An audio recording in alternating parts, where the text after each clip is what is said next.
वो कौन कूद रहा है? अरे अरे अरे रुको, नदी में मत कूदना, भयानक तूफानी बाढ़ चली है।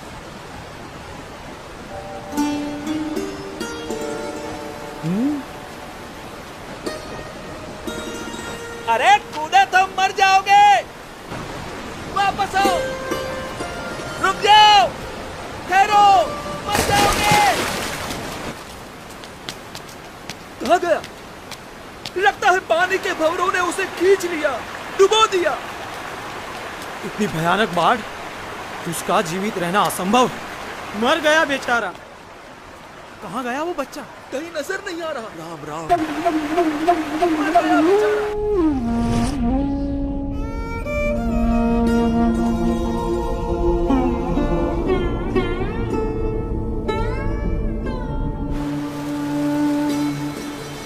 कहीं नजर नहीं आ रहा। पानी के भंवरों ने उसे खींच लिया। राम राम।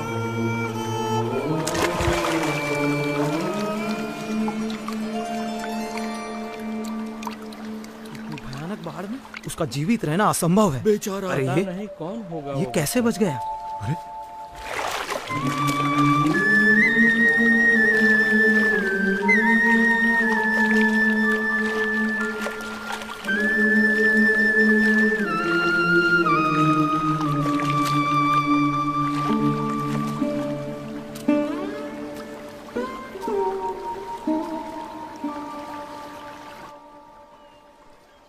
आप इतनी सहजता से इतनी तूफानी बाढ़ में कैसे कूद गए? आपको डर नहीं लगा? भीतर की शांति ऊपर के तूफानों को भी शांत कर देती है। ऊपर के तूफानों से डरोगे तो भीतर की शांति कैसे पाओगे?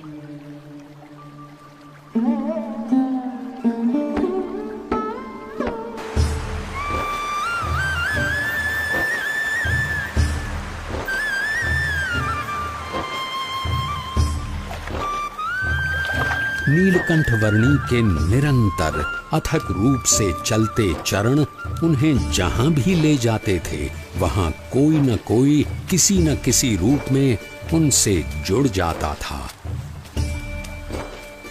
बरेली गांव में भी कुछ ऐसा ही हुआ।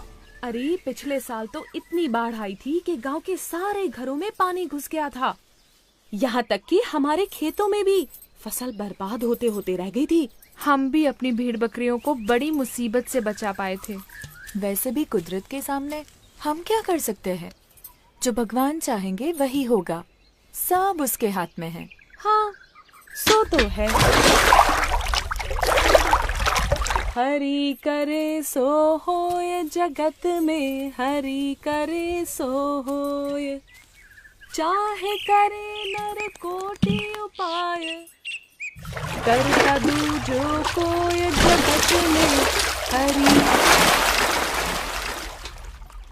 अरे रुक क्यों गई? गाना। हाँ?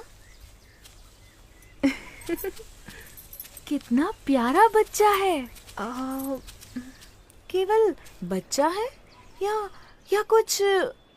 इतना छोटा बालक और योगी।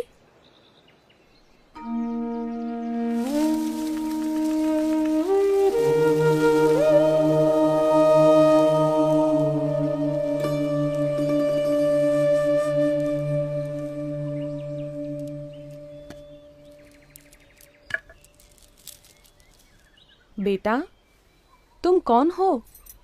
तुम्हारा नाम क्या है?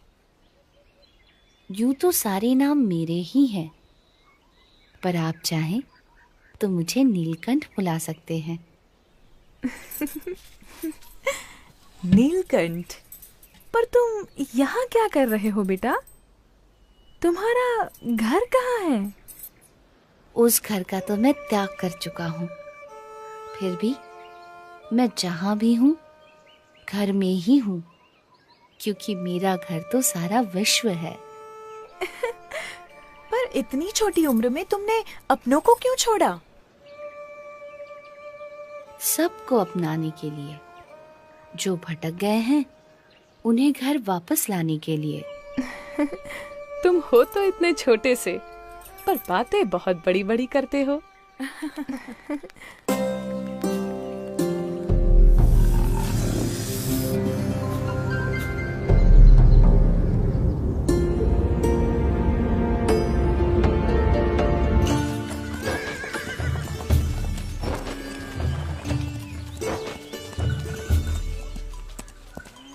भैया, यहाँ आसपास में कोई जगह है जहाँ नारद जी ने तपश्चर्या की थी? हाँ, उस जगह का नाम ही नारद वन है। यहीं से उस तरफ का रास्ता पड़ता है। अरे वो बच्चा अकेला जा रहा है। किंतु तुम्हारा अकेले वहां जाना ठीक नहीं होगा, बड़ी भयानक जगह है। नीलकंठ वर्णी ऐसे भयानक वनों में भी सहज रूप से चले जाते थे जहां दिन में भी सूरज की किरणें प्रवेश नहीं कर सकती थीं।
सुबह हो या शाम, दिन हो या रात, ऐसे अनेक बीहड़ वनों को पार करते हुए, कईयों को अपने स्वरूप की स्मृतियां देते हुए कुछ दिनों की यात्रा के बाद नीलकंठ वर्णी नारद वन आ पहुंचे।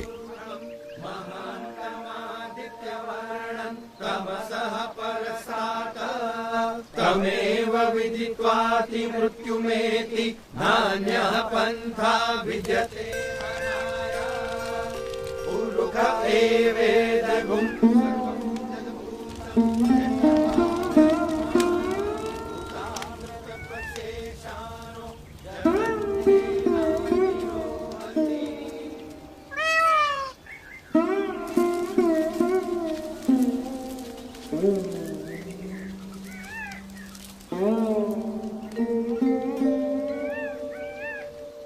आपके दर्शन मात्र से प्रतीत होता है कि कई वर्षों से जिनका स्मरण हम अपने हृदय में करते आए हैं, वो भगवान स्वयं आज हमारे समक्ष प्रकट खड़े हैं।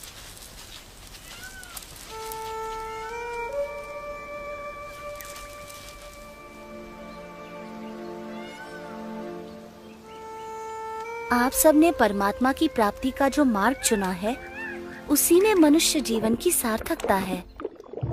ये मार्ग विकट है, पर हमें इस मार्ग पर चलते रहना है। चाहे कितनी भी समस्याएं आए, कितनी भी बाधाएं आए और मृत्यु भी क्यों न आ जाए, किसी भी परिस्थिति में हमें उठ खड़ा होना है। सच्चे भाव से, सच्ची लगन से परमात्मा प्राप्ति के मार्ग पर चलते रहना है, तो परमात्मा कृपा करके हर अंधेरे को दूर कर हमारे जीवन में उनकी प्राप्ति की सुबह लाएंगे। नीलकंठ वर्णी की कल्याण यात्रा में कई ऐसे लोग थे जिन्होंने उनकी सेवा का अवसर जाने न दिया। ये भी ग्रहण कीजिए। चाहे वो कोई सामान्य भाविक जन हो या फिर स्वयं गंगा जी भी क्यों न हो।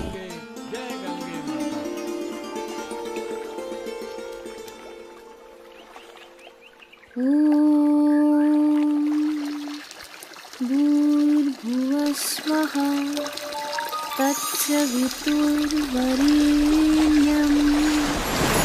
भर्गो देवस्य धीमहि धियो यो नः प्रचोदयात्।